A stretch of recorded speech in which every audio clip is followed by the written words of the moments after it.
Baik, Assalamualaikum warahmatullahi wabarakatuh. Pada kesempatan kali ini, saya akan melanjutkan perkuliahan kita di mata kuliah Fisika Terapan. Kali ini topik yang akan saya jelaskan adalah terkait dengan usaha dan energi. Baik, kita langsung saja masuk ke bagian yang pertama terkait dengan usaha dan energi.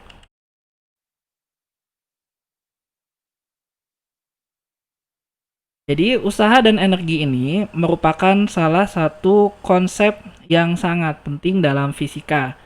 Dan konsep usaha dan energi ini bisa dipakai sebagai pendekatan alternatif untuk menyelesaikan permasalahan terkait dengan mekanika. Nah, kemudian banyak aplikasi di luar mekanika, misalnya adalah di permasalahan termodinamika atau perpindahan panas, atau mungkin yang belajar tentang fisika itu terkait dengan mekanika kuantum. Nah, usaha dan energi juga merupakan sebuah tools atau perkakas yang sangat berguna apabila Anda akan mengenal cara yang kadang-kadang sulit. Nah, dengan menggunakan usaha energi ini, persoalan yang sulit dapat kita selesaikan dengan lebih mudah. Nah, pertama saya akan memasuki tentang bentuk-bentuk energi. Energi pertama yang akan kita pelajari adalah terkait dengan energi kinetik atau energi gerak. Jadi misalnya pada energi kinetik ini, misalnya kita punya sebuah dump truck yang bergerak memiliki energi kinetik. Di energi kinetik itu energi yang dimiliki suatu benda karena benda tersebut bergerak. Kemudian, kita harus membuang energi ini apabila kita akan menghentikan truk tersebut. Nah, artinya saat kita ingin menghentikan tersebut, kita melakukan sebuah pengereman sehingga rem kita akan menjadi panas. Ini adalah contoh dari perubahan suatu bentuk energi ke dalam bentuk energi yang lain. Ini adalah dari bentuk energi kinetik menjadi energi termal atau energi panas. Ini juga kita mengenal mengenai konservasi atau kekekalan energi. Nah, ini mungkin yang sudah kita tahu bahwa energi itu tidak dapat diciptakan atau dimusnahkan, ia hanya dapat berubah bentuk dari satu bentuk ke bentuk yang lainnya.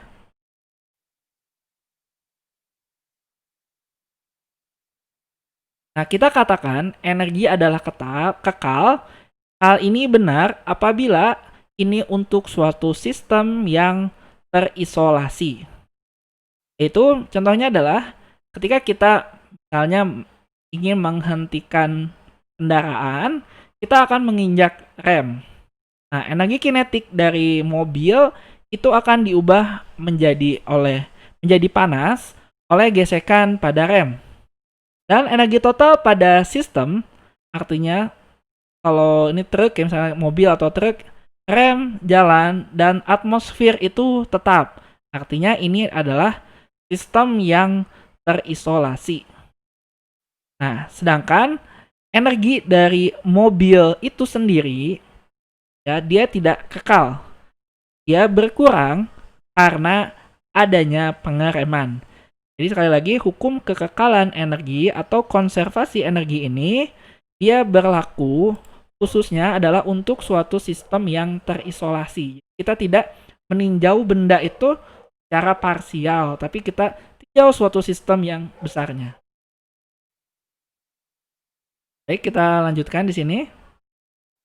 Nah, melakukan usaha pada suatu sistem tertutup akan mengubah energinya. Nah, kemudian kita lanjutkan tentang definisi usaha atau kerja. Jadi kadang-kadang di beberapa buku kita sebut sebagai usaha, di beberapa buku kita sebut sebagai kerja. Untuk terminologi dalam bahasa Inggris ini sama, yaitu work. Ya. Jadi work itu artinya bisa usaha, bisa juga artinya adalah kerja. Nah, besaran yang terkait dengan usaha atau kerja ini pertama adalah gaya F. Ini warnanya hijau dan saya tebalkan, artinya gaya ini adalah suatu besaran vektor. Kemudian kita punya juga adalah perpindahan. Jadi perpindahan itu delta R, di sini delta R juga sama ya. Ini R-nya saya cetak tebal, artinya delta R ini adalah merupakan suatu besaran vektor. Nah, terkait dengan usaha sendiri atau kerja, artinya di sini usaha simbolnya adalah W dari suatu gaya yang konstan F yang bekerja melalui suatu perpindahan delta R adalah seperti ini ya. Jadi misalnya ada suatu benda yang berwarna oranye ini diberikan sebuah gaya F, gayanya konstan, maka dia akan mengalami perpindahan. Jadi bisa saja perpindahan itu tidak sama dengan arah gaya yang diberikannya. Jadi bisa saja dia membentuk suatu sudut seperti pada gambar ini.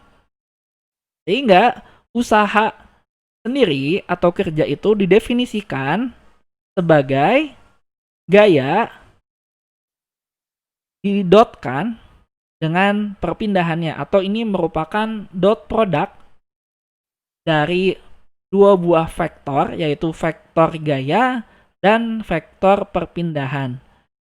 Jika kita ingin mengetahui besarnya dari usaha dan energi, ya kita ubah dot product itu menjadi F dikalikan delta R cos theta, di mana cos theta adalah sudut yang dibentuknya. Ini dapat kita lihat ya, jika arah gerak benda searah dengan gayanya, artinya delta R-nya dan FR-nya, F perpindahannya itu sama ya, maka otomatis cos theta-nya itu menjadi 0. Artinya cos 0 itu sama dengan 1, sehingga dapat kita tuliskan FR dikalikan delta R. Tanda titik ini disebut sebagai dot product. Jadi ini adalah merupakan dot product dari vektor gaya dikalikan dengan perpindahannya. Kemudian definisi usaha kita lanjutkan. Ini hanya komponen gaya F ya, panjang perpindahan yang melakukan kerja. Nah, contohnya adalah misalnya kita ada punya kereta yang berada di atas rel.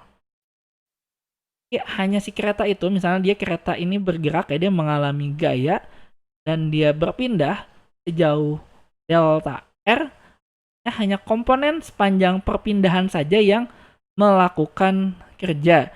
Jadi di sini hanya ada F cos theta ya, komponen F yang panjang perpindahannya. Jadi kalau yang tidak melakukan perpindahan, ya dia tidak melakukan kerja. Untuk lebih detailnya, coba kita lihat permasalahan. Jadi misalnya ini adalah sebuah kotak yang ditarik ke atas. Jadi ini kotak ditarik ke atas, suatu bidang miring. Nah, bidang miringnya ini tidak licin, dia memiliki koefisien gesek yang lebih besar dari 0. Nah, di sini dia ditarik menggunakan suatu konfigurasi tali, katrol, dan beban. Nah, pertanyaannya adalah di sini, berapa jumlah gaya yang bekerja pada kotak merah? Jadi ada berapa gaya ya? Ini nggak tanya gaya dulu. Berapa jumlah gaya yang bekerja, artinya gaya yang melakukan kerja atau gaya yang melakukan suatu usaha. Karena kalau kita gambarkan diagram benda bebasnya, mungkin dia bisa lebih dari satu buah gaya ya. Jadi pertanyaannya, berapa sih gaya yang melakukan kerja? Jadi pertanyaannya bukan berapa jumlah gaya yang ada, tapi adalah berapa jumlah gaya yang melakukan kerja. Oke, untuk menyelesaikan ya bagaimana? Ini tebak-tebakan ya. Ada mungkin ada yang mikir, oh ini 2, 3, 4 gitu. Atau mungkin ini nggak ada jawabannya, mestinya 5. Lihat aja ya. Oke, untuk lebih jelasnya mari kita lihat penjelasannya. Pertama tentu untuk menyelesaikan permasalahan ini kita perlu menggambarkan terlebih dahulu diagram benda bebasnya. Ini adalah solusinya. Jadi pertama kita gambarkan diagram benda bebas pada kotak merah tadi. Oke ya, di sini kalau kita lihat si benda ini dia memiliki beberapa buah gaya. Ini ada 4 buah gaya ya. Yang pertama ada gaya normal, ada gaya tegangan tali, ada gaya gesek, dan juga ada gaya berat benda. Ini ada 4, tapi apakah keempat gaya tersebut melakukan kerja? Kita linjau satu-satu. Oke, kita pertama perhatikan arah gerakan dari kotak. Nah, arah gerakan dari kotak ini dia searah dengan arah V ya. Atau searah dengan arah tegangan tali. Semua gaya yang tidak tegak lurus ya. Arti tidak tegak lurus itu artinya membentuk sudut 90 derajat. Jadi semua gaya yang tidak tegak lurus terhadap arah gerak melakukan suatu usaha atau kerja. Kalau kita lihat di sini, yang tidak tegak lurus itu ada 3. Yang pertama adalah T, F, dan MG atau gaya berat. Sedangkan N sendiri di sini, N ini tidak melakukan usaha. Kenapa? Karena kalau kita lihat secara lebih detail ya, saya gambarkan adalah arah geraknya ya, yang ini. Sedangkan si N itu dia tegak lurus ya, tegak lurus dengan arah geraknya. Otomatis N dia tidak akan melakukan usaha di sini. Dan kemudian di sini yang melakukan usaha siapa saja? Nah, T melakukan usaha positif. Kenapa disebut usaha positif? Karena dia arahnya sama dengan arah perpindahan si benda. Sedangkan F ini melakukan usaha negatif. Jadi dia seperti berlawanan, seperti menghambat. Jadi seperti menghambat arah gerak. Nama juga gaya gesek ya. Gaya gesek itu adalah gaya yang melawan arah gerak. Kemudian di sini juga akan ada MG. Nah, kita lihat ya MG. Jadi walaupun dia posisinya ini adalah ke bawah, tapi dia memiliki suatu komponen di sini ya. Dia memiliki 2 buah komponen. Di komponen yang pertama, yang ini ya. Nah, adalah komponen pertama. Ini adalah komponen yang searah sumbu X. Jadi kita bikin misalnya ini adalah koordinat kita ya. Saya ubah ke arah ya. Jadi koordinatnya menjadi seperti ini adalah koordinat kita. Ini adalah Y. Nah, di sini akan ada komponen ya, komponen MG yang searah atau berlawanan dengan sumbu X, dan ada MG yang ini yang tegak lurus sumbu X. Artinya untuk MG yang ini yang saya kasih putus-putus, ini dia melakukan usaha yang negatif karena arahnya searah dengan gaya F. Artinya di sini hanya ada 3 buah gaya yang melakukan kerja dari dari total di sini kita punya 4 buah gaya. Jadi hanya ada 3 buah gaya yang melakukan ya dari total 4. Oke, kita lanjutkan kembali.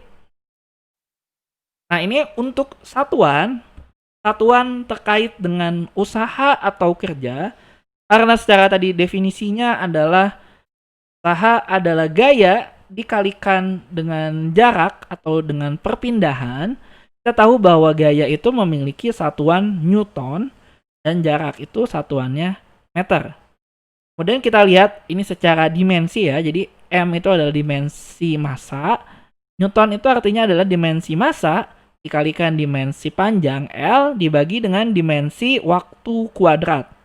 Sedangkan jarak itu dia memiliki dimensinya adalah panjang. Ini menggunakan analisis dimensional. Nah, kita lihat bahwa usaha itu artinya adalah M L kuadrat dibagi T atau sama dengan satuannya adalah joule. Oke, kalau di sini kalau kita tulis ya sama saja seperti ini ya. Joule itu sama dengan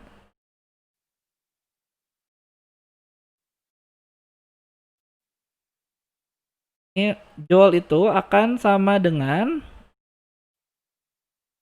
massa adalah kilogram. Kemudian L itu satuan panjangnya adalah M kuadrat dibagi second kuadrat. Jadi ini adalah satuan dari usaha atau kerja. Oke, di sini secara MKS kita punya satuan itu joule. Joule itu sama saja dengan Newton dikalikan dengan meter ya. Kita lihat ya, joule ini Newton dikalikan dengan meter. Nah, kalau kita ubah ke dalam satuan CGS, jadi MKS itu adalah meter kilogram second, dan CGS itu adalah centigram second. Dia punya satuan yang namanya dyne centimeter atau sering disingkat sebagai ERG ya. ERG.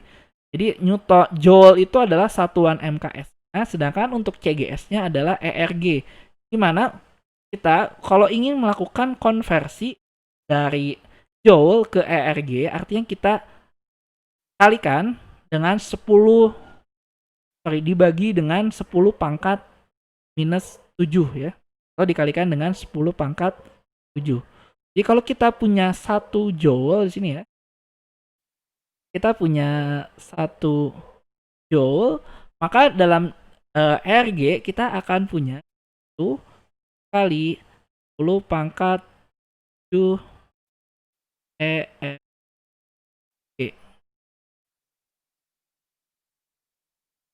Nah, kemudian untuk satuan-satuan yang lain, ini dikenal beberapa satuan, misalnya adalah BTU. BTU singkatan dari British Thermal Unit. Ini sama dengan 1054 joule.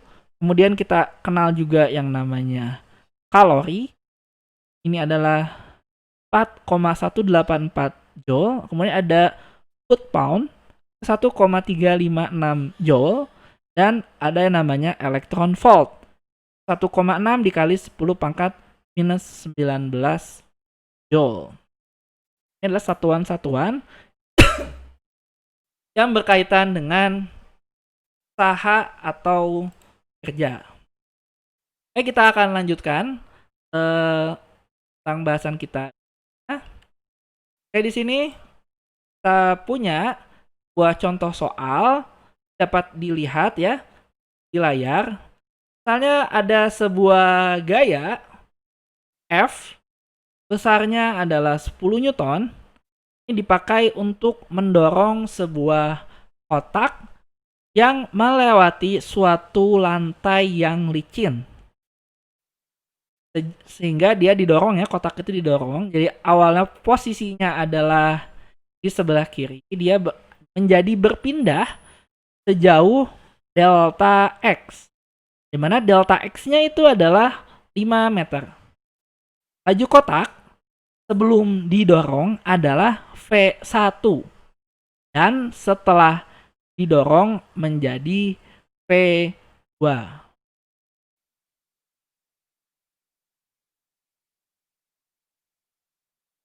Nah, karena gaya F adalah konstan, percepatan A juga akan konstan. Jadi karena F-nya konstan, maka A-nya juga konstan. Ini sejalan dengan hukum kedua Newton, akan kesetimbangan antara gaya dengan massa ya. Jadi ingat hukum 2 Newton adalah F dengan M dikalikan dengan A. Jadi kalau F-nya konstan, maka otomatis A-nya juga akan konstan karena massanya benda itu pasti konstan.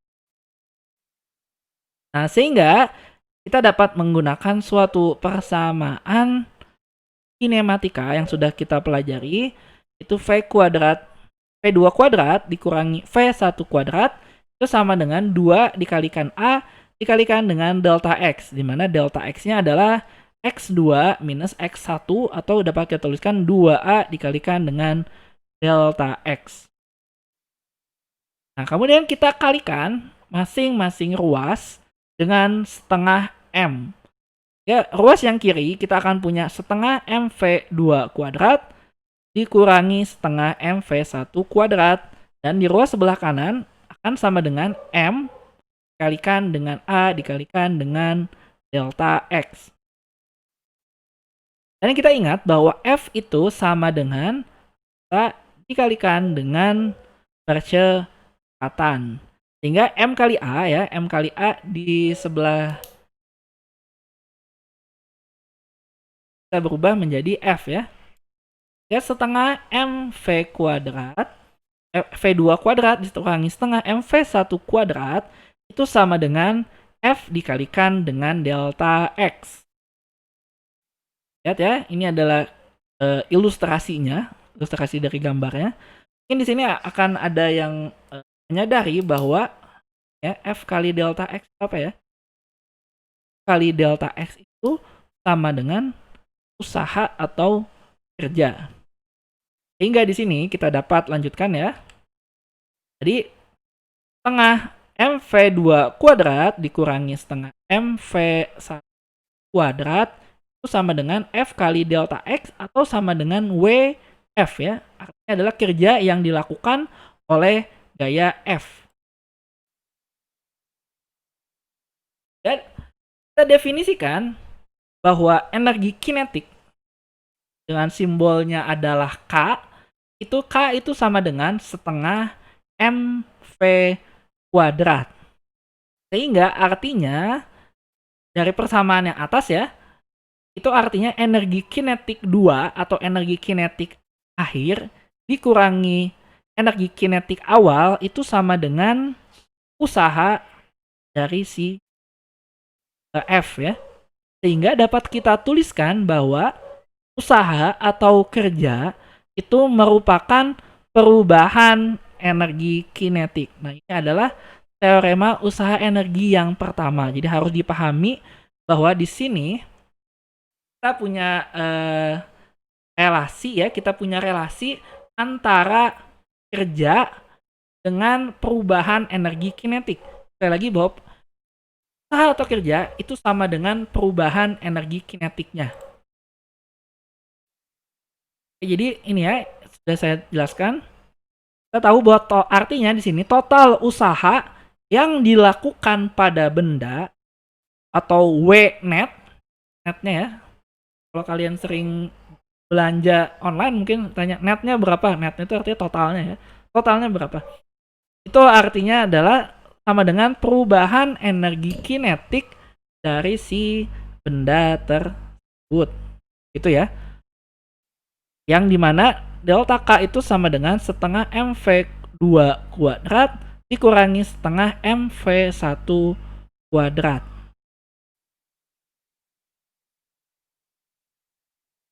Oke, kita lanjutkan ke contoh soal yang kedua. Di sini, misalnya kita punya 2 buah balok, ya, kita bandingkan di sini. 2 balok ini memiliki massa masing-masing adalah M1 dan M2, di mana M1 itu lebih besar massanya dibandingkan dengan balok M2. Kemudian di sini mereka meluncur di atas lantai yang licin ya. Lantai yang licin artinya tidak memiliki gaya gesekan ya. Saat mereka meluncur mereka memiliki energi kinetik yang sama ya. Mereka memiliki energi kinetik yang sama.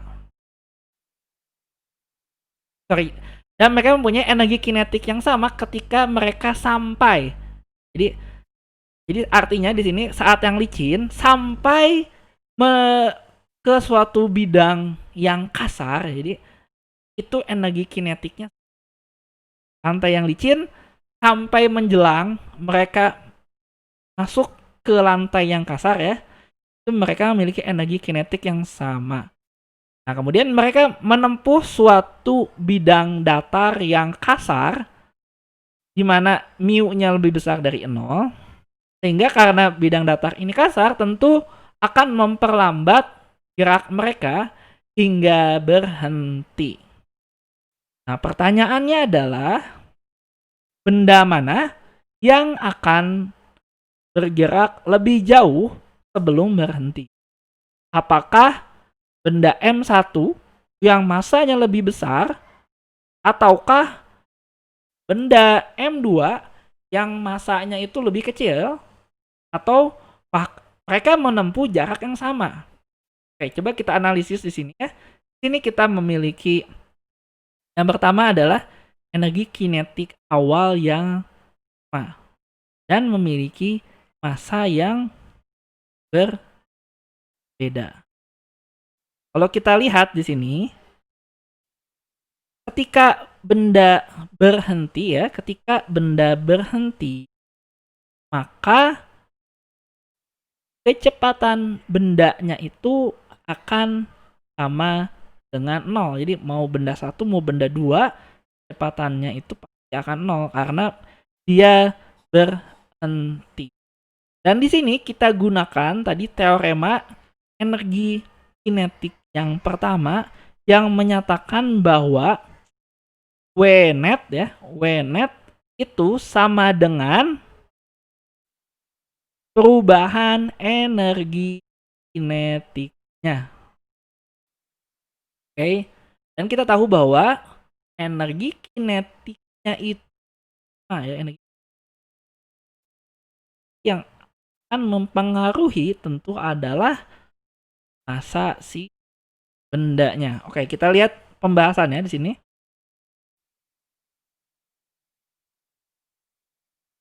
Beberapa menjawab ada yang M1, ada yang M2. Kita lihat di sini. Pertama kita gambarkan dulu diagram benda bebasnya seperti biasa ya. Kita gambarkan diagram benda bebasnya. Nah, ini benda itu dia saat bergerak di lantai yang kasar, dia akan punya gaya normal yang arahnya ke atas, gaya berat yang arahnya ke bawah, dan juga ada gaya gesek yang melawan. Nah, terkait dengan usaha dan kerja, sekali lagi, gaya yang mempengaruhi itu adalah gaya yang tidak tegak lurus ya. Jadi gaya yang tidak tegak lurus dengan gerak benda. Ya, N dan MG ini dia tidak akan melakukan kerja. Ini ya kita tahu bahwa total usaha atau total kerja itu sama dengan perubahan dari energi kinetik. Dalam contoh ini, gaya yang bekerja hanyalah gaya gesekan saja. Sudah saya jelaskan tadi. Nah, kalau kita lihat di sini ya, jadi ketika dia baru akan sampai ke posisi bidang datar yang kasar, nah dia memiliki tadi energi kinetik yang sama, kemudian dia menempuh jarak D lah, yang kita anggap jaraknya adalah D. Kita lihat D-nya untuk benda 1 dan benda 2 mana yang lebih jauh, pertanyaannya kan itu. Oke, kita lihat di sini. Teorema usaha dan energi mengatakan bahwa untuk suatu benda, ini adalah ini. Kemudian usaha yang dilakukan untuk menghentikan balok ya, ini akan sama dengan minus FD ya. Minus FD sama dengan minus mu mg kali D. FD itu apa ya? FD itu adalah gaya gesek ya. di mana D adalah jaraknya. Dan kita tahu bahwa gaya gesek itu sama dengan mu ya, atau koefisien geseknya dikalikan dengan gaya normal ya. Ini gaya normalnya adalah mg, sehingga mu dikalikan mgd. Nah, usaha ini artinya dia dalam tanda kutip memindahkan energi kinetik yang dimiliki oleh si balok tersebut. Kita tahu bahwa tadi ya, bahwa W net atau total usaha itu sama dengan delta K. Di sini adalah delta K-nya K2 dikurangi K1. Di mana K2-nya sama dengan 0. Ini sudah saya bilang bahwa benda tersebut berhenti. Jadi kalau benda berhenti, otomatis dia tidak memiliki energi kinetik, sehingga dia akan sama dengan 0 dikurangi K1 atau sama dengan minus K1. Artinya di sini ya, minus Fd atau minus mu mgd ini akan sama dengan minus K1 ya. Jadi karena K1-nya sama ya, kita lihat ya, karena kedua balok memiliki K1 yang sama, maka otomatis balok energi kinetik 1, jadi ini kan mungkin ada yang ya, kita tahu bahwa ya jadi minus mu m G kali D ini akan sama dengan K1. K1 itu artinya adalah energi kinetik ya. Karena energi kinetiknya sama, energi kinetik awalnya sama, artinya kita dapat tuliskan mu-nya sama ya. Mu-nya karena sama-sama koefisien geseknya sama, kalikan M2 kalikan dengan G, di mana G-nya adalah percepatan gravitasi dan dia konstan, dikalikan dengan jarak 2, ini akan sama dengan mu dikali M1 GD1. Di sini mu-nya bisa hilang, G-nya juga bisa hilang, kemudian sini juga hilang ya. Artinya kita akan punya perbandingan M2D2 sama dengan M1D1. M2D2 sama dengan M1D1 karena M1 lebih besar dari M2 ya. Otomatis D2-nya harus lebih besar dibandingkan D1 ya. Ini secara logika matematika ya. Karena M1 lebih besar, ini M1 ini besar ya, maka D1-nya harus kecil ya. Ini kalau ini besar, D1-nya harus kecil. Kalau M2-nya kecil, maka D2-nya harus besar. Artinya di sini D2 itu memiliki jarak yang lebih jauh. Ketika energi kinetiknya sama, sebelum menyentuh benda yang permukaan yang besar, ketika melewati permukaan kasar, maka benda yang lebih ringan, di sini M2 itu lebih ringan, dia akan menempuh jarak yang lebih jauh. Nah, ini masuk akal sekali.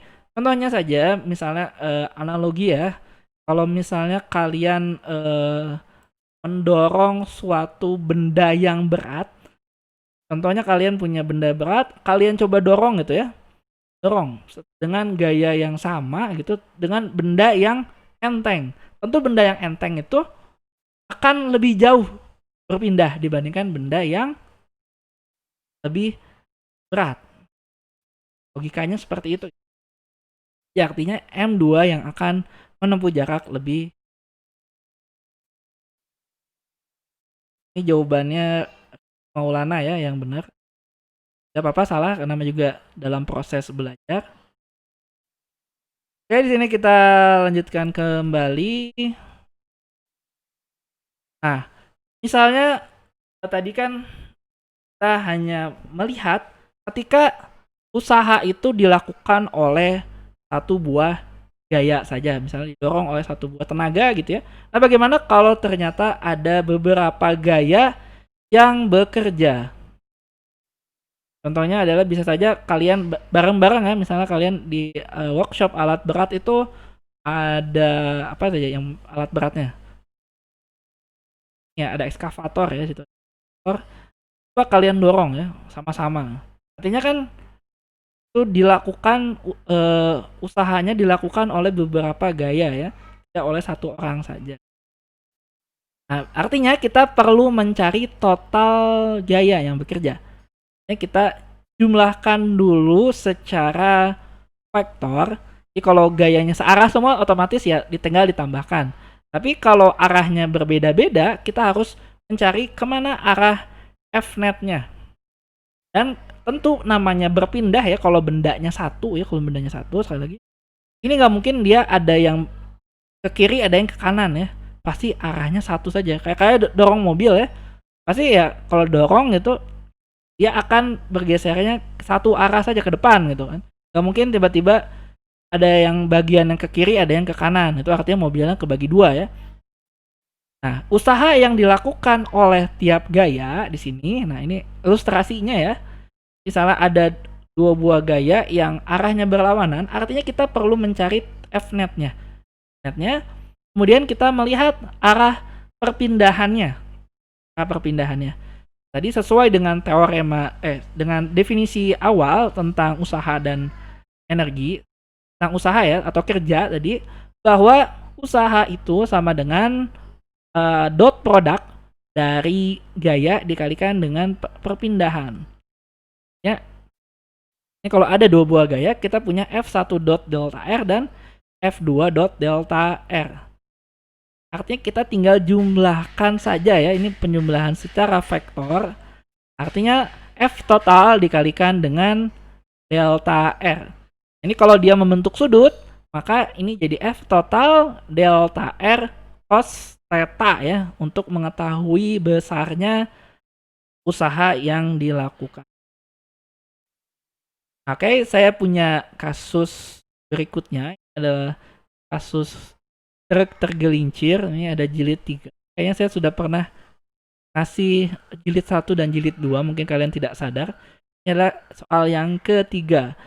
Jadi misalnya ada sebuah dump truck dengan bobot 55 megagram atau ini adalah 55 ton ya, yang tergelincir dan memiliki kecepatan 72 km per jam saat menyentuh lintasan yang datar. Kemudian truk tetap melaju di tanah sampai menempuh jarak 115 meter pada lintasan datar sebelum berhenti. Pertanyaannya adalah berapakah gaya pengereman rata-rata pada truk? Jadi gaya pengereman rata-rata ini dia disebabkan oleh berbagai macam hal ya, bisa saja oleh karena gesekan antara ban dengan tanah, bisa juga karena ada gaya gesek udara. Jadi yang kita tidak melihat memisahkan, yang kita lihat adalah berapa gaya untuk mengerem ya, mengerem si truk ini. Kemudian di sini kasusnya adalah truknya ini tergelincir ya, artinya ketika dia menuruni bidang miring ini, dia tidak ada gaya gesek. Asumsinya dia tidak memiliki gaya gesekan karena namanya juga tergelincir ya. Oke, ini bagaimana cara pengerjaannya? Nah, di sini ya kita coba selesaikan ya di sini. Ingat ya, bobotnya itu adalah 55 megagram, artinya dia 55 dikali 10 pangkat 6 atau 55.000 kilogram. Ini untuk menyelesaikan permasalahan ini ya, ini jawabnya ya. Untuk menjawab ini kita akan menggunakan di sini adalah jawab ya. Kita akan menggunakan teorema pertama bahwa usaha itu sama dengan perubahan dari energi kinetik suatu benda. Oke, di sini kita punya tadi 55, ini massa ya. 55 megagram yang artinya adalah 55.000 kilo. Kemudian energi kinetik awal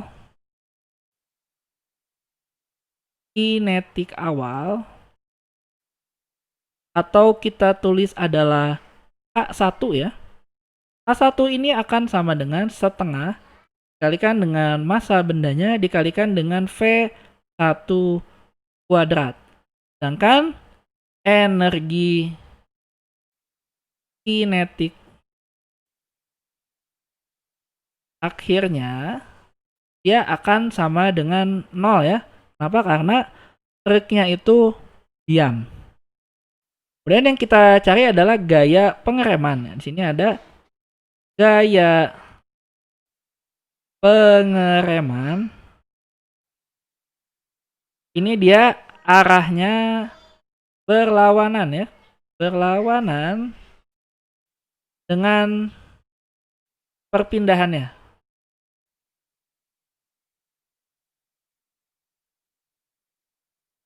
Di mana usaha untuk mengeremnya itu akan sama dengan minus F dikalikan dengan S. Kemudian dari teorema usaha dan energi kinetik, kita tahu bahwa ini teorema ya. Teorema usaha dan energi kinetik. Kita tahu bahwa total usaha itu akan sama dengan perubahan energinya. Artinya di sini kita akan punya minus F dikalikan dengan S. Ini sama dengan minus setengah dikalikan dengan MV1 kuadrat. Oke, di sini kita akan dapatkan F-nya ini sama dengan M dikalikan V1 kuadrat dibagi 2S. Kita masukkan angkanya tadi ya. F-nya ini adalah masanya tadi 55.000 ya. 55.000 kilogram. Ini dikalikan dengan kecepatannya. Nah, ini kita belum melakukan konversi ya. Ketahui bahwa kecepatannya itu berapa tadi awalnya? 72 km per jam ya. Kita punya di sini adalah 72 km per jam. Ini kita konversi ke dalam meter per second. Caranya gimana? Caranya gampang, tinggal 72 kalikan dengan 1 km itu ke meter adalah 1000 ya. Berarti dikali 1000 per ya. Dibagi 3600 detik. Nah, di sini kita lihat ya 72 bagi 36 ini adalah 2. Jadi, tentu jawabannya adalah di sini adalah 20 ya. 20 meter per second. Artinya di sini kita kalikan dengan 20 meter per second dikuadratkan. Kemudian kita bagi dengan 2S ya. 2 dikali ini adalah 115 meter. Ini coba kalian hitung. Kalau kalian hitung saya kasih tahu jawabannya saja kalau kalian tidak mau menghitung ya. Jawabannya adalah ini sekitar 95.000 ya. Adalah 95.652,1 Newton. Jadi ini adalah gaya pengereman yang terjadi pada si truk yang tergelincir. Oke, sedikit komentar di sini. Nah, terkait dengan selang waktu ya. Jadi selang waktu itu tidak penting di sini. Jadi contohnya adalah kalau kita naik tangga secara cepat atau secara lambat, maka usahanya itu sama ya, atau kerjanya sama saja. Karena W itu sama dengan F dot delta R.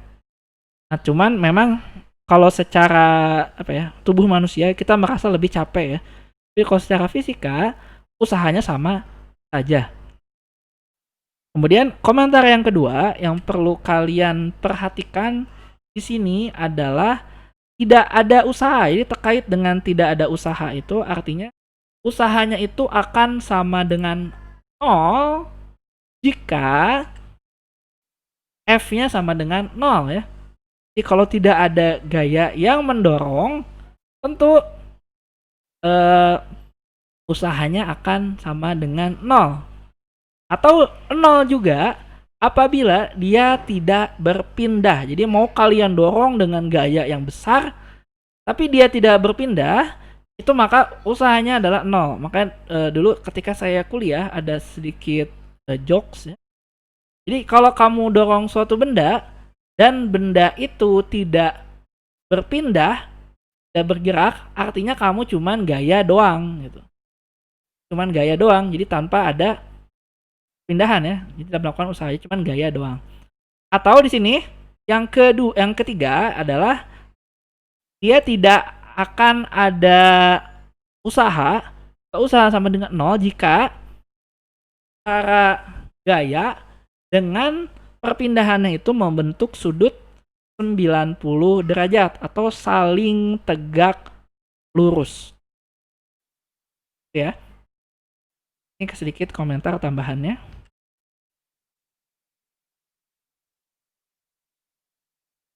Nah, contohnya berikutnya, ini komentar ya. Jadi tidak ada usaha tadi terkait dengan sudut yang 90, misalnya adalah pada bandul ya. Jadi pada bandul.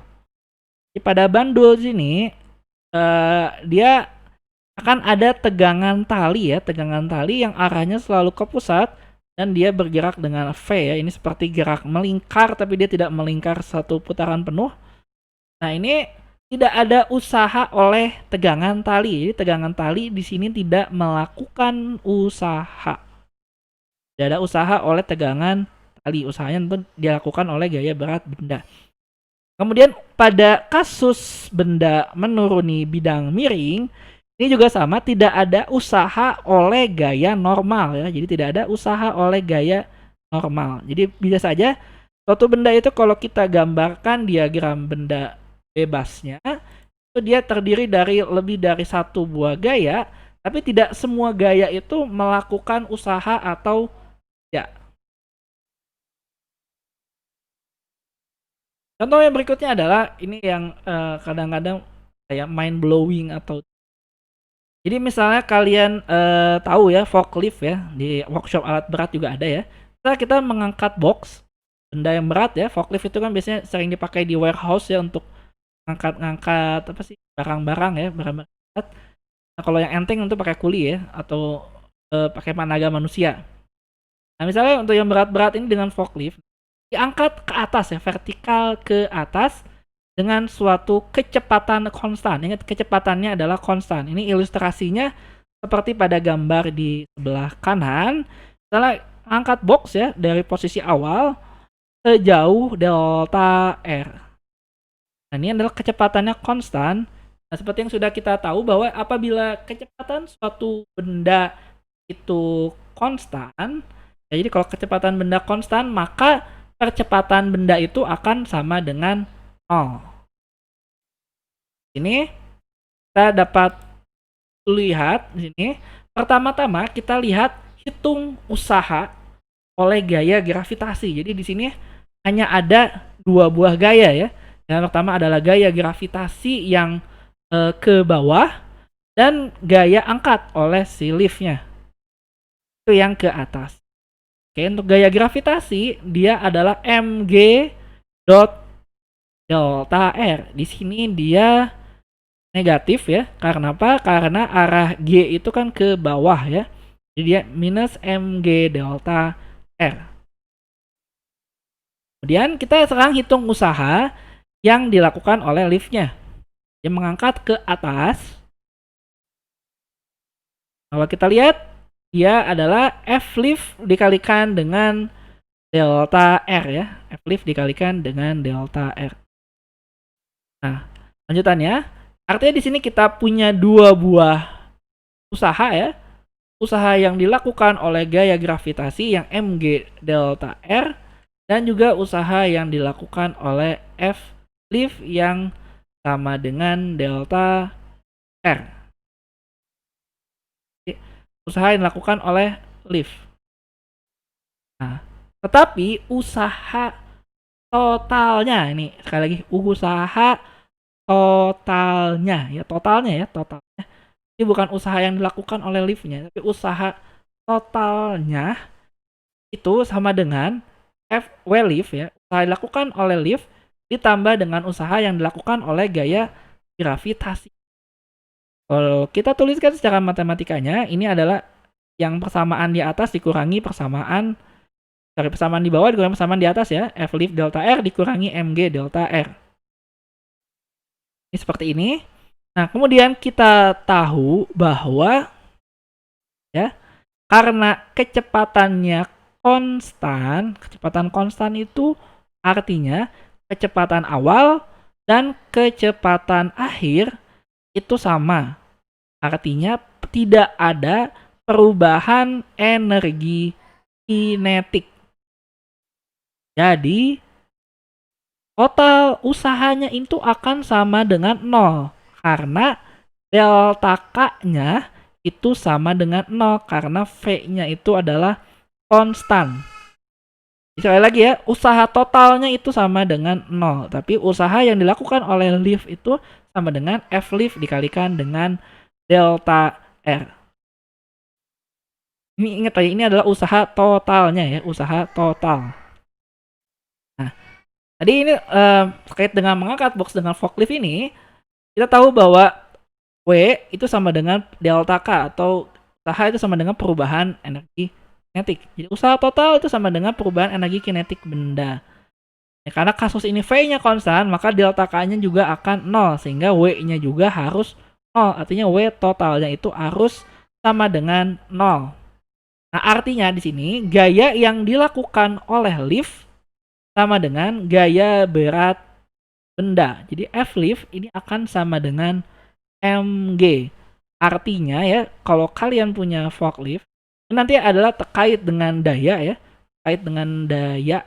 Daya itu adalah energi persatuan waktu ya. Jadi kan kalau mengoperasikan suatu peralatan yang menggunakan listrik, pasti kan kita perlu menghitung dayanya ya. Dayanya ini adalah terkait dengan daya. Ya, kita perlu tahu dulu berapa sih energi yang dibutuhkan untuk mengangkat. Ya, sini bisa dihitung dari mg tadi ya. Jadi ini adalah gayanya berapa. Nanti bisa dihitung terkait dengan dayanya. Jadi kita bahas persoalan dengan daya itu pada contoh soal yang selanjutnya. Diingat di sini adalah usaha totalnya 0 ya. Ini usaha total 0, bukan berarti usaha yang dilakukan oleh si liftnya itu usaha total ya. Kalau kita lihat secara sistem, usaha totalnya itu sama dengan 0. Oke, sekarang masuk ke daya ya. Tadi sudah singgung sedikit tentang daya. Di daya ini didefinisikan sebagai usaha atau kerja atau bisa juga energi yang dilakukan persatuan waktu. Satuan dari daya adalah watt. Ini bukan kata tanya ya, watt bukan. Ini adalah watt, W-A-T-T. Nah, jika dalam selang waktu delta T, gaya melakukan kerja W, maka daya rata-rata yang dihasilkan didefinisikan sebagai W dibagi dengan delta T ya. Jadi daya rata-rata itu adalah kerjanya dibagi dengan selang waktunya. Daya sesaat, bisa kita ini kan rata-rata ya, kita tidak tahu saatnya. Sesaat itu pada suatu waktu ya. Kalau rata-rata itu pada selang waktu tertentu. Daya sesaat ya, bukan daya sesat ya, diperoleh dengan mengambil delta T yang mendekati 0 sehingga menjadi dt atau dw per dt. Kita tahu bahwa di sini ya, dw per dt itu w itu sama dengan f dot dr ya. Kalau kita ubah dw menjadi f dot dr dibagi dengan dt. Dimana kita tahu bahwa nah ini dr per dt. Nah, dr per dt ya, ini dapatnya dari dr per dt itu sama dengan v ya. Dr per dt ini sama dengan v itu definisinya adalah dr per dt. Sehingga daya itu dapat dituliskan sebagai gaya dikalikan dengan kecepatan. Oke, untuk lebih memahami tentang usaha dan daya, kita lihat contoh soal ini. Ini mungkin pernah saya kasih sebelumnya. Misalnya ada sebuah panel konstruksi dengan dimensi 2,4 meter kali 1,2 meter dan ketebalannya adalah 15 cm.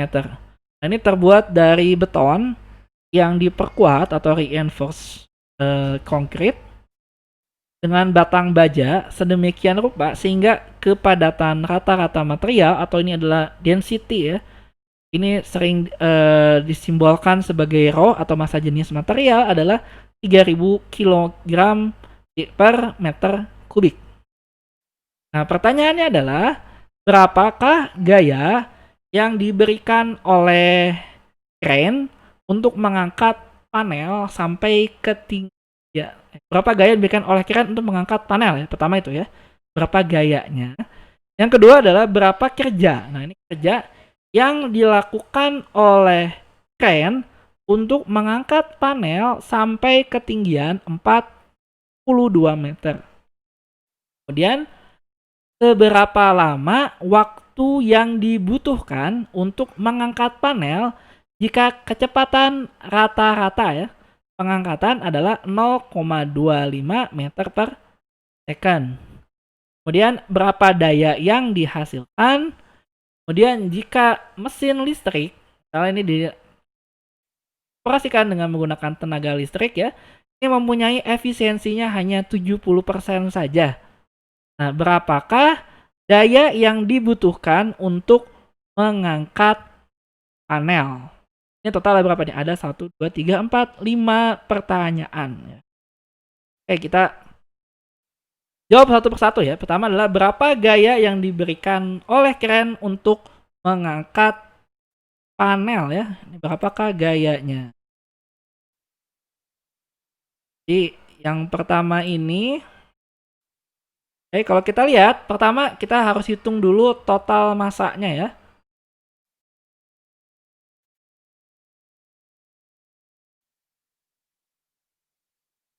Kita hitung dulu total masanya.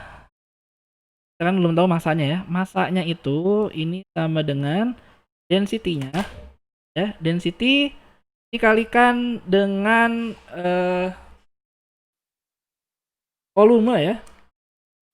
Dikalikan dengan volume. Kita bisa mendapatkan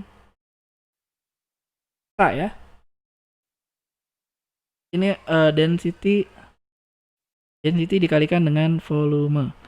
Nah, kemudian kita lihat volumenya di sini. Volumenya adalah 2,4 dikalikan dengan 1,2. Nah, ini dikalikan dengan 15 kali 10 pangkat minus 2 ya. Nah, ini kalau dihitung ya, ini sebenarnya kayaknya pernah saya bahas di persoalan yang sebelum-sebelumnya ya. Ini kita dapatkan di sini adalah total masanya ya. Total masanya adalah 1296 kg ya. Kita hitung volumenya, kemudian kita kalikan dengan 3000 ya. Ini dapat 1296 kg. Nah, sudah dapat massa ya. Nah, di sini kan kita perlu menghitung berapa gaya ya. Nah, ini kalau dilihat dari gambar ya, dilihat dari gambarnya, ini sudah jelas ya bahwa gaya total yang dibutuhkan untuk mengangkat adalah, gambarnya kan seperti ini ya, adalah mg. Nah, kemudian ini adalah, ya artinya F ini akan sama dengan M kali dengan G ya. F sama dengan mg, yang artinya tadi 1296 kg ini kita kalikan dengan percepatan gravitasi yang 9,8 meter per second kuadrat. Ini hasilnya kalau dihitung adalah kurang lebih adalah 127.000 ya. 12.700 ya. 12.700,8 Newton. Nah, kemudian pertanyaan yang kedua, berapa kerja yang dilakukan oleh crane untuk mengangkat panel sampai ketinggian 42 meter? Nah, ini artinya adalah tadi gaya usaha ya. F dikalikan dengan S. Ini artinya 12.700,8 Newton dikalikan dengan 42 meter. Hasilnya adalah 533.400 joule. Ini adalah kerja yang dilakukan untuk mengangkat si panel. Kemudian berapakah waktu yang dibutuhkan? Waktu yang dibutuhkan jika diketahui bahwa kecepatannya adalah 0, kecepatan kata-kata ya, 0,25 ya. Ini artinya T ya. Kita punya T ini adalah S dibagi dengan V ya. Mana S-nya adalah 42 dibagi dengan 0,25 meter per second kuadrat. Ini hasilnya adalah seperti dikali 4 ya. Hasilnya adalah 168 detik. Kemudian berikutnya adalah seberapa lama waktu yang dibutuhkan untuk mengangkat panel jika kebalik ini soal yang ini soal yang keempat ya. Kok saya malah loncat. Tanyaannya berapa kerja dilakukan? Oh, ini double ya. Sorry, ini double 2 kali ya. Jadi yang ini sama dengan yang atas ternyata. Mengkopinya 2 kali ya, penesan. Oh, jadi ini sama ya. Ini tidak ada ya. Ini pertanyaannya tidak ada. Karena ini sama dengan yang atas. Jadi berapa lama waktu yang dibutuhkan? Tadi T sama dengan S dibagi P ya. Itu adalah 42 meter bagi dengan 0,25 meter per second. Adalah 168 detik. Nah, kemudian yang berikutnya adalah berapa daya. Nah, ini adalah terkait dengan daya yang dihasilkan. Nah, terkait dengan daya di sini kita tahu bahwa daya ini ya, daya ya. Daya itu simbolnya adalah P. P itu sama dengan usaha dibagi dengan selang waktu ya, atau delta T. Jadi W-nya itu sama dengan tadi 533.400 joule, nanti dibagi dengan 168 detik ya. Kalau dihitung hasilnya adalah 3175 watt. Jadi ini adalah dayanya. Dayanya ada 3175 watt. Gede juga ya dayanya ya. Nah, kemudian jika mesin listrik mempunyai efisiensi 70%, berapakah daya yang dibutuhkan untuk mengangkat panel? Di sini kita ada hubungan antara efisiensi. Jadi efisiensi itu lambangnya ini ya. Dia adalah P output dibagi dengan P input ya. Kalikan dengan 10. Nah, artinya kalau kita output adalah keluarannya adalah berapa gitu kan ya. Keluarannya. Nah, di sini dia butuh keluarannya adalah 3175 watt. Nah, kalau efisiensi 70%, artinya inputnya itu bakal lebih besar dibandingkan 3175. Jadi di sini P outputnya ini P input ya. P inputnya ini akan sama dengan P outputnya dibagi dengan efisiensinya. So 3175 watt dibagi dengan 0,7 ya, karena 70%. Nah, hasilnya adalah 4.535,71. Ini bisa dilihat bahwa dayanya lebih besar ya, dayanya lebih besar dibandingkan dengan daya yang dibutuhkan untuk menaikkan ya. Nah, ini menggunakan listrik, jadi listrik yang dipakai itu lebih besar.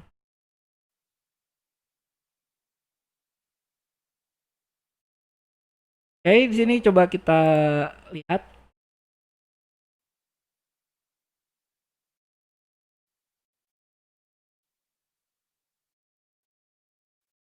Ya. Baik, kita akan lanjutkan materinya. Sekarang lihat lagi di sini. Nah, ini adalah persoalan dengan forklift ya. Sudah saya bilang. Nah, contohnya ini ada pada warehouse. Nah, forklift digunakan untuk mengangkat atau menurunkan box.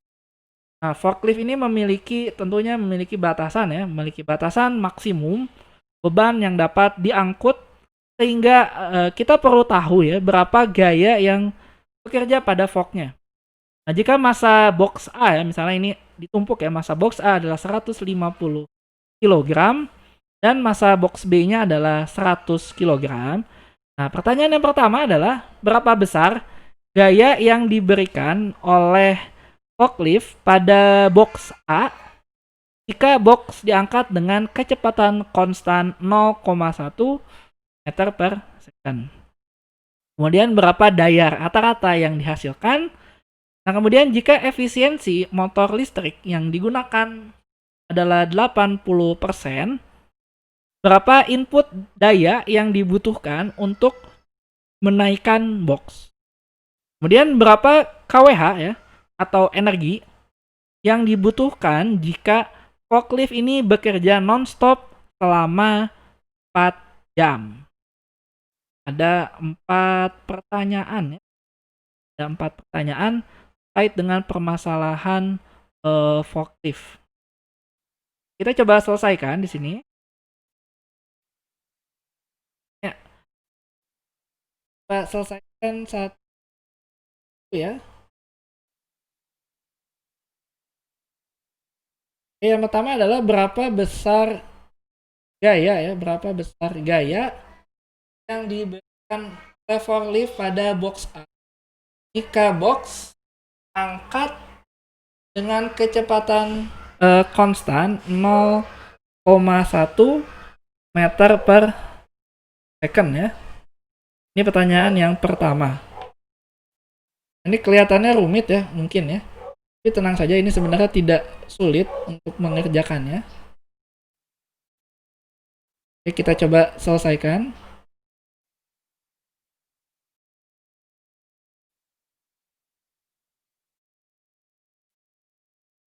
Oke, untuk yang pertama, ini berapa besar gaya ya?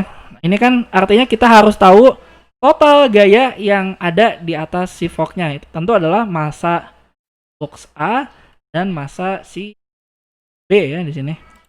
Walaupun pertanyaannya adalah berapa besar gaya pada box A ya. Kenapa bukan pada box B ya? Karena kan yang nempel dengan si forklift itu adalah yang di box A. Otomatis di sini kita kan sudah tahu ya bahwa massa A ya ini adalah 100 kemudian massa B ini adalah 100 kg ya. Kilogram. Artinya M totalnya itu adalah 250 kg.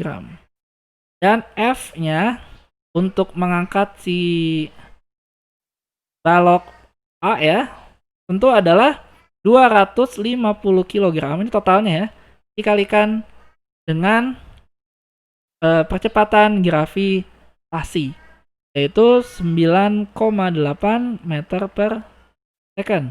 Sehingga hasilnya adalah 2450. Kemudian berapa daya rata-rata yang dihasilkan? Berarti kita mencari P ya di sini. Nah, ini P-nya ini menggunakan kecepatan konstan 0,1 meter per second. Artinya P-nya ini adalah F dikalikan dengan V ya. 2450 ton ini dikalikan dengan 0,1 meter per second. Ini hasilnya adalah 245 watt. Di dayanya adalah 245 watt. Kemudian jika efisiensi motor listrik yang digunakan 80% saja, berapa input daya yang dibutuhkan untuk menaikkan box? Nah, ini jadi artinya kita punya P inputnya itu sama dengan P outputnya dibagi dengan efisiensinya. Itu adalah 245 watt dibagi 0,8 ya. Ini hasilnya adalah 306,25 watt. Ini kurang lebih mirip dengan daya apa ya? Daya kalau lagi masak nasi kali ya. Nah, terkait dengan energi ya. Nah, karena energi ini dia bekerja non-stop selama 4 jam. Oke ya. Yang ditanya adalah dalam kWh. kWh itu adalah kilowatt hour. Berarti di sini adalah ya 306,25 ini watt ini kita kalikan 4 jam. Nah, dia dapatnya adalah 1225 WH ya. WH watt hour. Nah, kalau kita ubah ke kWh artinya kita bagi dengan 1000. Artinya dia dapat 1,225 kWh. Ternyata gampang ya.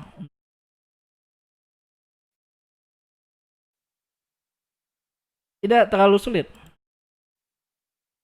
Sini saya akan melakukan sedikit review cepat terkait dengan materi yang sudah kita pelajari ya hari ini. Jadi kita sudah mengetahui tentang teorema usaha dan energi di sini, di mana kita tahu bahwa total usaha itu sama dengan perubahan energi kinetik dari benda. Dan kemudian kita sudah mempelajari tentang usaha, daya ya. Daya itu adalah usaha atau kerja yang dilakukan per satuan waktu. Dan satuan daya adalah watt. Dan daya ini bisa juga dituliskan sebagai gaya dikalikan dengan kecepatan.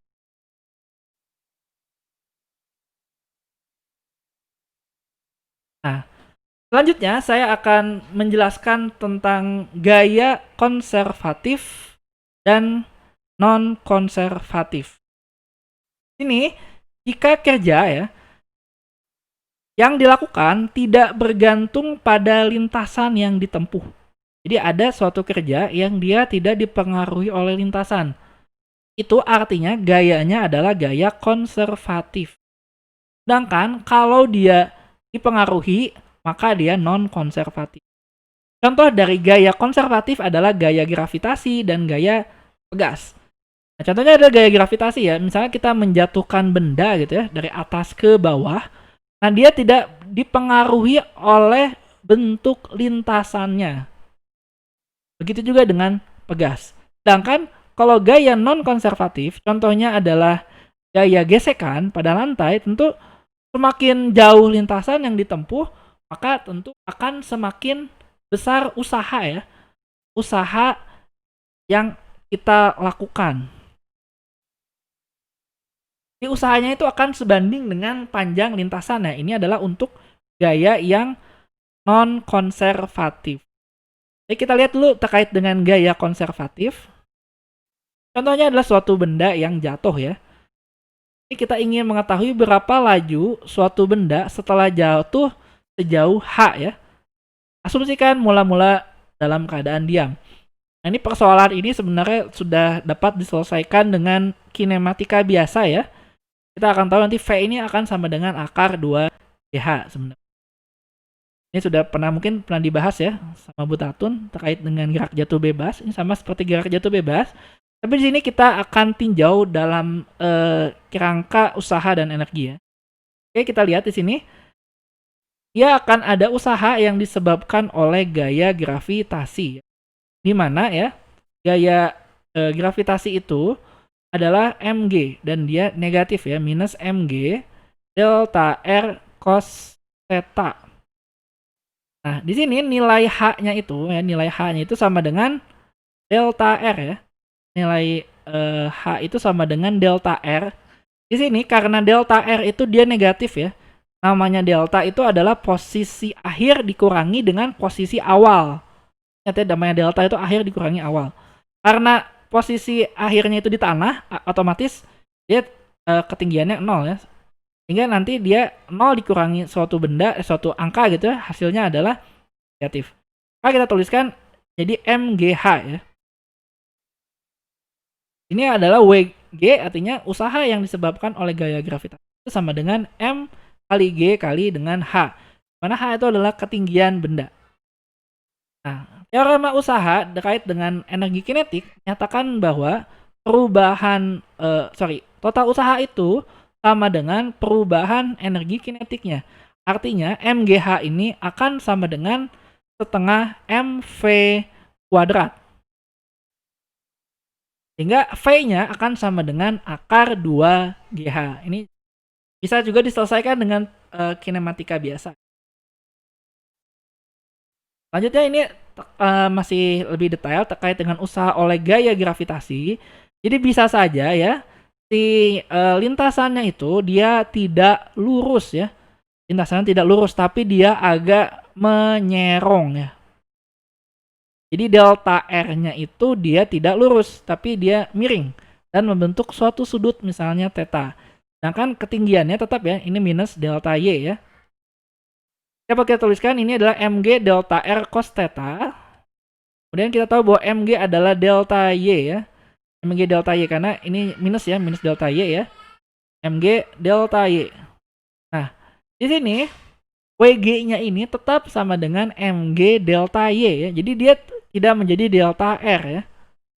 Jadi kalau untuk gaya gravitasi atau gaya yang non-konservatif ya, tadi yang tidak bergantung dengan lintasan, kita hanya melihat posisi awal dan posisi akhir dari benda saja. Jadi artinya kalau misalnya suatu benda ini misalnya seperti apa ya, mungkin bulu ya, bulu yang terombang-ambing di udara ketika dia jatuh, kita jadi membentuk lintasan seperti ini. Ini lintasannya dia tetap saja yang kita lihat adalah posisi awal dan posisi akhir dalam arah sumbu vertikal ya di sini. Jadi sekali lagi ini adalah untuk gaya yang apa?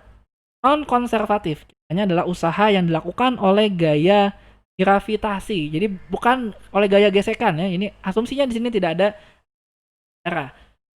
Oke, kita lihat bahwa dia non-konservatif, artinya tidak bergantung pada lintasan, tapi hanya bergantung pada posisi awal dan posisi akhir saja. Oke, kalau kita lihat di sini, ya, 3 benda, misalnya ya, dengan massa M mula-mula berada pada ketinggian H dengan kecepatannya 0. Jadi ini seperti dijatuhkan tanpa kecepatan ya. Nah, benda pertama jatuh lurus ke bawah. Benda kedua ini meluncur ke bawah pada suatu bidang miring yang licin. Dan yang ketiga, dia berayun pada ujung sebuah bandul. Pertanyaannya adalah bagaimana hubungan antara kecepatan mereka ketika mereka memiliki ketinggian 0. Artinya di sini ya, di bawah ya. Berapakah nilainya? Apakah Vf itu lebih besar dari V dan lebih besar dari VP, atau yang B, VF lebih besar dari VP, lebih besar dari VI, atau yang C, semuanya sama.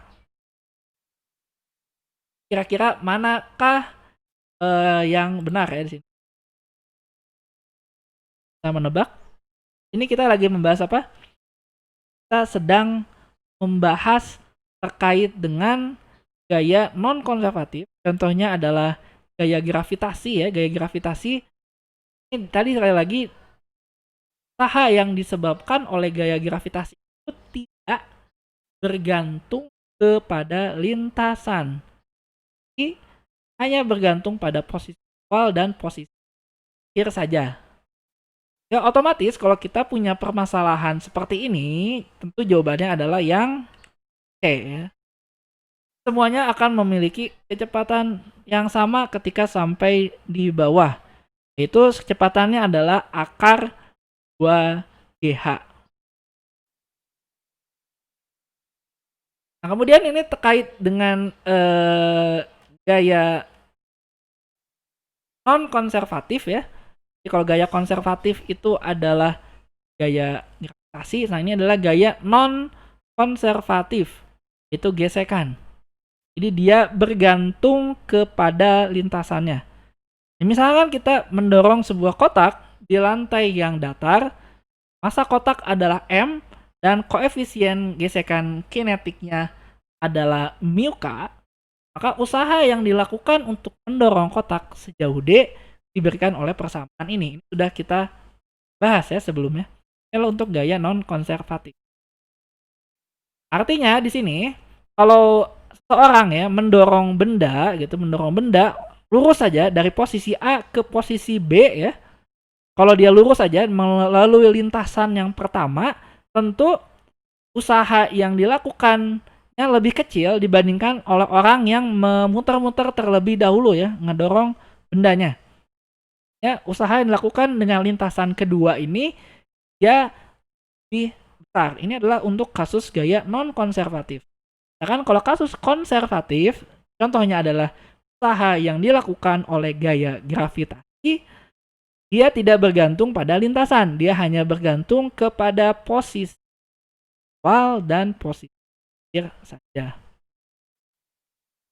Sehingga di sini kita dapat melakukan sebuah generalisasi teorema usaha dan energi.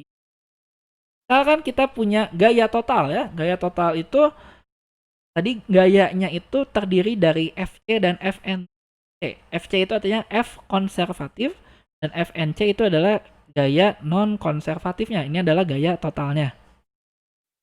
Usaha totalnya juga sama, usaha oleh gaya konservatif dan gaya non konservatif. Berdasarkan teorema usaha dan energi kinetik, kita tahu bahwa usaha total itu sama dengan perubahan energi kinetiknya. Sehingga dapat kita tuliskan usaha total atau WC, W konservatif ditambah usaha non konservatif itu akan sama dengan perubahan energi kinetik. Atau kita dapat tuliskan, kita balik ya, usaha non konservatif. Jadi non konservatif itu contohnya adalah gaya gesekan ya. Itu adalah delta K dikurangi dengan usaha konservatif. Nah, di sini kita definisikan usaha konservatif itu adalah delta U. Delta U ini sering disebut ya, delta U sering disebut sebagai energi potensial ya. Potensial. Sehingga di sini ya WNC, nah WNC ini sama dengan delta K ditambah delta U sama dengan delta E. Mana delta E ini sering disebut sebagai perubahan energi mekanik. Jadi perubahan energi mekanik dari suatu benda itu dinyatakan sebagai perubahan energi kinetik ditambah perubahan energi potensial dari suatu benda.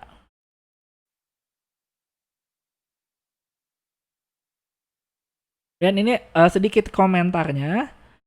Perubahan energi kinetik plus potensial dari suatu sistem sama dengan usaha yang dilakukan oleh gaya non-konservatif ya tadi ya. Jadi delta K plus delta U itu sama dengan perubahan gaya non-konservatifnya ya. Jadi kan WNC tadi ya, WNC. Itu sering disebut sebagai delta E ya, perubahan energi mekanik di sini. Ini artinya ini E K plus U ini tidak konservatif. Artinya tidak konservatif itu dia bergantung pada lintasan ya. Tidak konservatif itu artinya dia bergantung pada lintasan. Karena tadi WNC ya. Nah, sekarang jika semua gayanya adalah konservatif, artinya gaya non konservatifnya tidak ada ya di sini. Semua gaya adalah konservatif, artinya dia tidak ada pengaruh dari gaya gesekan gitu ya. Pengaruh oleh contohnya adalah oleh gaya gravitasi. Semuanya adalah konservatif. Di sini kita dapat tuliskan ya. Berarti WNC-nya kan sama dengan 0 ya. Artinya delta K ditambah delta U itu kan sama dengan 0. Karena WNC-nya sama dengan 0 ya. Kalau kita misalkan semua gaya adalah konservatif, jadi hanya berlaku gaya konservatif saja. Jika suatu gaya non-konservatif seperti gesekan bekerja, nah ini maka energi KU-nya ini menjadi tidak kal. Dan WNC-nya ini akan sama dengan delta E. Ini adalah rumus yang di atas. Nah, contohnya adalah misalnya kita punya masalah terkait dengan balok yang meluncur dengan gesekan. Sebuah balok meluncur pada suatu bidang licin, andaikan bahwa bidang yang mendatar dari lintasan tersebut ini adalah permukaannya kasar. Jadi yang datar itu permukaannya kasar dengan koefisien gesekan kinetik antar balok dan lantai kasar adalah mu k. Pertanyaannya adalah seberapa jauh x ya balok itu akan melalui permukaan kasar sebelum berhenti. Jadi ini kasusnya mirip seperti tadi kasus tergelincir ya. Kita lihat lebih detail sini. Ini balok meluncur dengan gesekan. Jadi balok meluncur dengan gesekan. Kita gunakan tadi WNC sama dengan delta K ditambah dengan delta U ya. Kita gunakan teorema energi kinetik yang kedua, teorema usahaan energi yang ketiga maksud saya. Nah ini kita tahu bahwa delta U itu sama dengan mg dikalikan dengan D ya. Ini adalah energi potensial ya. Delta U di sini adalah energi potensial. Sama dengan minus mgd ya. Ini D-nya adalah ketinggian ya. Ini D-nya. Di mana WNC itu adalah usaha oleh gaya gesekan. Ya, artinya ada mu k dikali dengan mgx. Ya, gaya gesekan Fs ya, F gesek itu sama dengan koefisien gesek dikalikan dengan gaya normalnya. Nah, kemudian delta K-nya itu sama dengan 0. Kenapa? Karena ini posisi yang di sini diam, posisi ini diam, posisi yang di sini juga dia diam. Jadi posisi awal dan akhirnya diam. Sehingga kita hanya punya di sini adalah gaya gesek dan gaya energi potensial ya di sini. Jadi kita tuliskan WNC ini akan sama dengan delta U. Sehingga dapat kita tuliskan di sini X-nya ini adalah D dibagi dengan mu K.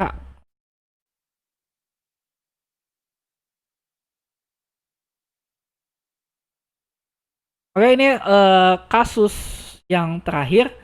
Itu kasus contoh dump truck tergelincir yang kasus berjilid-jilid ya. Kita contoh dump truck ini adalah kasus yang keempat. Nah, pada kasus ini masanya masih sama.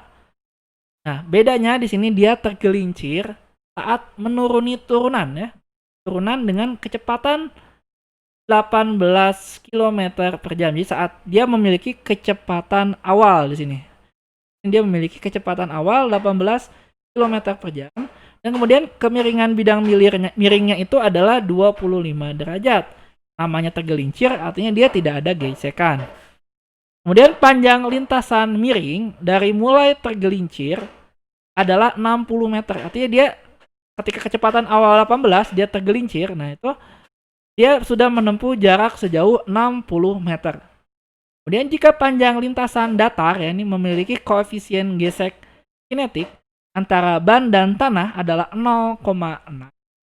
Berapakah jarak total yang ditempuh truk dari mulai awal dia tergelincir sampai si truknya itu berhenti pada suatu bidang datar yang kasar.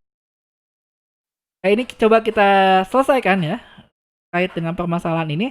Ini dia memiliki kecepatan awal ya sehingga otomatis delta K-nya atau perubahan energi kinetik tidak sama dengan 0 di sini.